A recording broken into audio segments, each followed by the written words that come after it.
What is the most disgusting thing you have ever done that you took pleasure in? I installed some small secret cameras and microphones I had bought. Due to the setup of our bedroom, I even managed to get one perfectly overlooking the bed. I didn't however use them while I was at home. So a couple of days pass, when I proposed to my wife that the second to next weekend I should take the girls on a trip and stay a night too. I more often than not was the one cooking. I took a far more active role in raising the girls and showed them a lot more patience and attention.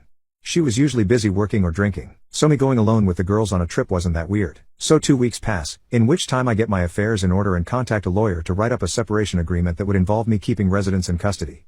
I go on the trip, try to not give anything away to the girls and wait and see if Steve and my wife fall into the trap. When I returned, I checked the recordings of the weekend, and sure enough it's a 36-hour fest. When they weren't doing the deed, the dialogue was something even better. I found out that Steve had a wife, but even worse, they also talked about me. And I heard the obvious character assassination that I expected about how small my PP was, an insecurity of mine, how I didn't satisfy her. But there was some really hurtful stuff, like her telling Steve some of my deepest secrets and shameful stories that I had only told her about, just so they could have a laugh. She even told him about my dope story and how I attempted to take my life when I was 16. So at this point I didn't have any doubts on what to do. The next day when the kids left, but before my wife left, I confronted her with the video and told her that either she signs the separation agreement and leaves the house, or the girls are going to receive an in-depth explanation of all the positions in which mommy cheated on daddy. I wasn't gonna do that. Just to be clear, I love my daughters too much, but I put the threat there and she was too emotional to realize my bluff.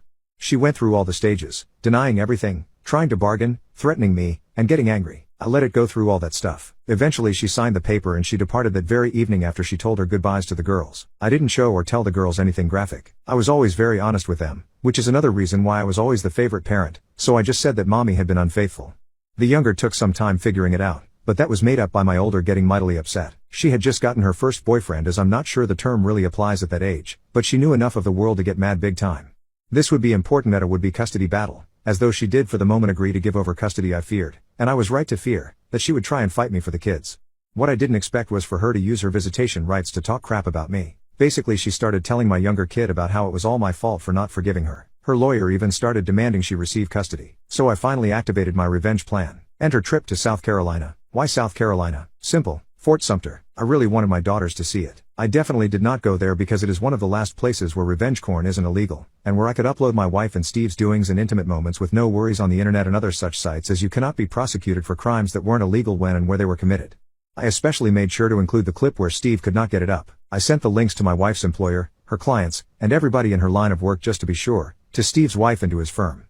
Steve soon got a divorce. I feel sorry for his wife as she was an innocent victim in all of this, but I think it's better that she found out. As for my wife, this was the end of any chance to get custody. She soon got fired from her job of 8 years. I got custody. Yes, due to her being unemployed, I got no alimony, but honestly I make enough money to sustain both me and the girls, so I don't care, and I'm good enough at caring for them and they are old enough to allow me to have a full-time job. Several months later, my wife is still unemployed. Last time I spoke to her wife, she threatened to come and take my life and how this will be revenge for ruining hers.